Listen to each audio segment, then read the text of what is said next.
Man, Teofimo Lopez Sr., Junior Lopez, he goes in on Ryan Garcia and his trainer Joe Goosen.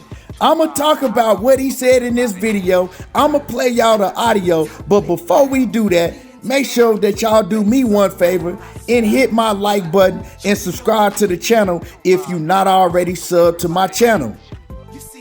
So let's talk about Teofimo Lopez and Teofimo Lopez Sr. You know, I'm talking about his pops. They've been out here running their mouth a lot. They've been talking an awful lot, but one thing they haven't been doing is showing out in the ring. Teofimo Lopez even said himself after his last fight, he don't know if he still got it. He's asking his dad, do he still got it? And I would say no. But let's talk about all of the stuff that they've been talking, because ever since they lost to George Kambosos, Teofimo Lopez and his pops, they've had a whole lot to say. But like I said, they haven't been putting up great performances in the ring. Now they're at 140 pounds. They moved up after they beat Vasyl Lomachenko. And, well, actually, they moved up after they lost to George Kambosos. Yeah, I ain't forget about that. They want everybody to forget about that George Kambosos loss. Actually, they say that they got robbed. They say that Top Rank and everybody, it was a conspiracy against them, that they got robbed blind. When we all know that they clearly lost the fight. Then he made excuses saying that he almost died in the fight. He had some type of condition to where he couldn't breathe and all type of just weird stuff. Them dudes is comedy, right? They comedy and they just delusional. Because if you think about it, they've had 2 fights already at 140 pounds after that loss to George Kambosos to show everybody, okay, we weren't making excuses. We did have medical problems in that fight. That's why we lost. But they've come out in they 2 fights that they've had at 140 pounds, and they looked exactly the same way that he looked in the George Kambosos fight. Horrible. But like I said, they've had a lot to say. They moved up to 140 pounds. Teofimo Lopez, he's had 2 fights at 140. He fought Pedro Campbell, somebody that nobody had never heard of in his first fight. And he kind of looked like he was exposed. His power didn't look like it was going to carry. He finally got the stoppage in the 7th round, but he wasn't impressive. You know, he got hit a lot in that fight, and he just wasn't impressive. Then he turned around his last fight, and he fought Sandor Martin. Sandor Martin is another fighter that they put in the ring for him, that he was supposed to have a showcase fight. He was supposed to get up out of there. He's supposed to win the fight easy. Did he do that? No. A lot of people thought he lost that fight. A lot of people thought that Top Rank gave him a gift decision. And it was a very close fight. I'm not going to give my assessment on the fight because, truthfully, I got to go watch the fight again. I only saw it when it first aired. So, you know, I mean, sometimes you change your mind if you are able to go look at a fight twice. And I haven't done that yet. But a lot of people saying that Teofimo Lopez, he shouldn't have won that fight, that Sandor Martin won that fight clearly. All in all, with all that said, Teofimo Lopez, he got another fight coming up. His 3rd fight already at 140 pounds. At least he's active. That's one thing I do got to say on the part of Teofimo Lopez and Teofimo Lopez Sr., Junior Lopez. At least they do stay active ever since they moved up to 140 pounds. So he will be fighting again in June. But this time, he fighting Josh Taylor. You know, and Josh Taylor, we know that Josh Taylor had all the belts. Nobody's ever beat Josh Taylor, but he got stripped for some of his titles because of his inactivity. He ain't fought in like 2 years. But, yeah, it's about to go down now. Teofimo Lopez and Josh Taylor, and they fighting in June. And Teofimo Lopez, he's putting out a whole lot of nervous energy. And his pops is putting out a whole lot of nervous energy. But they still running their mouth. They got a lot to say. We all know the comments that they made about black fighters. You know, Teofimo Lopez came out and told ESPN he ain't rocking with them no more. This his last fight with them, and they can keep all them damn black fighters they got. If they want the black fighters, they can keep them. Junior Lopez, his pops, Teofimo Sr., he came and basically backed it up and said, well, Poppy, you know, my son just feels like they promoting all the black fighters, Poppy. They not giving him the attention he deserves, Poppy. I mean, we out here, we fighting the best, Poppy, you know, and they don't want to promote my son, Poppy. They want to promote these black fighters, Poppy. You know, I mean, come on, bro. My son's fighting the best, bro. You know, his pops running his mouth. And so, like I said, they've been talking a lot of stuff. But this time, they had a whole lot to say about Ryan Garcia and Joe Goosen. Right? We all know that Ryan Garcia, he went out there in the biggest fight in boxing in years, right? Him and Gervonta Davis, they did 1.4 million pay-per-view buys. So we already know that Teofimo Lopez Sr. and his pops is jealous, right? They jealous because they think that should be them.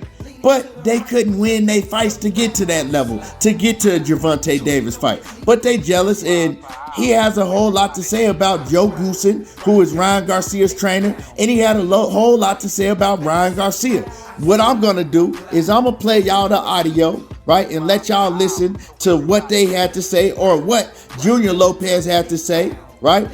And shout out to Mill City Boxing, right, for doing this great interview, right? I got to give him his props, but I'm going to let y'all hear the audio, and I'm going to come back and I'm going to cook on it. Dude, yeah, the Luke Campbell fight. I knew he was chinny. I knew that if this guy would get him, bro, and he fought the worst fight of his life. And you know what's so crazy, bro? That nobody saw what he was doing wrong, bro. His corner couldn't even tell him that, bro. You know, he was stepping to the right the whole night. You don't fight a southpaw like that. No, you don't. You got to step to the left, bro. Stay away from that left hand. The dude was fighting to the right the whole fight. That's why he never had a body shot.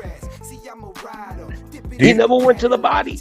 Do you think that he doesn't listen, or do you think that the didn't tell him nothing? Listening to the commentating in the corner, bro, and Guzman, whatever his name is, never told him anything. He was just like, yo, you're doing good. Just keep it up. Just keep it up. Never giving him no directions. Yo, you're going on the wrong side, man. Stop stepping to the right. He's gonna catch you with that left hand. He's gonna catch you with that left hand. Yo, so he was better with Eddie Reynoso. Tú estás hablando that he's better with Eddie Reynoso instead. I guess, yes, definitely, bro, because there was no coaching in the corner at all, bro. That coach was a motivational coach. That's all he was in that fight. Yes, man. So y'all heard it, right? Y'all heard it. And I'm going to keep it 100. The things he was saying about Ryan Garcia's trainer, that's true. You know, he wasn't giving him the proper instructions that he needed to give him for Ryan Garcia to be more successful in the fight with Gervonta Davis. He wasn't giving him the proper instructions. But what's also true is that Junior Lopez, Teofimo Sr., wasn't giving his son the proper instructions on what to do when he was getting his ass beat by George Kambosos. Not at all. Neither one of them knew what to do in the corner. You was talking about some, hey, Poppy, man, go out there and beat his ass, Poppy. Come on, bro. Get him, bro. You got him, bro. Do it to him, bro. You wasn't giving him no type of instructions. You didn't know what to tell him. All you was telling him repeatedly was, go out there and beat his ass, bro. Man, you gonna beat his ass. Get him, bro. Come on, Poppy. You wasn't telling him nothing. You was giving him no type of instructions in the corner. And that's what you were criticized for. That's what everybody was saying, man, he need to leave his dad. His dad don't know nothing. His dad don't know anything. Now, yeah, y'all came up with a hellified game plan against Vasyl Lomachenko. But I also found out that one of the main trainers that was helping Teofimo Lopez throughout his career, after y'all beat Vasyl Lomachenko, y'all got rid of him. And y'all ain't looked the same ever since. So that means that you actually not a trainer. All you do is scream and holler in the corner. You don't give your son no type of instructions, but you able to look at somebody else's fighter and tell everything what they should have done and what they shouldn't be doing. Ain't that mighty funny? You know what I'm talking about? You need to focus on giving your son instructions when he's in dire needs in the corner, because he gonna need them against Josh Taylor. Right? You better believe that he gonna need all of the boxing knowledge that you have, if you have any, against Josh Taylor. None of that, come on, Poppy, beat his ass, Poppy. Get him, Poppy. Come on, bro. That ain't gonna work. You know what I'm talking about? Because you gonna come on, bro, his ass out of the sport of boxing if he lose again. Because he already doubting himself. You know what I'm talking about? And after Josh Taylor beat his ass, what you think he gonna be doing? Anyway, it's mighty funny that they continue to talk about everybody and everything that go on in boxing, but they not performing in the ring themselves. And Teofimo Lopez, he's had a lot to say about Ryan Garcia in this Gervonta Davis fight also. Anyway, y'all let me know what y'all think about this. Drop a comment in the comment section. I want to hear from y'all, and make sure that y'all hit my like button and subscribe to the channel if you're not already subbed. And y'all already know how I do. There you go, talking that boxing again, and I'm gone.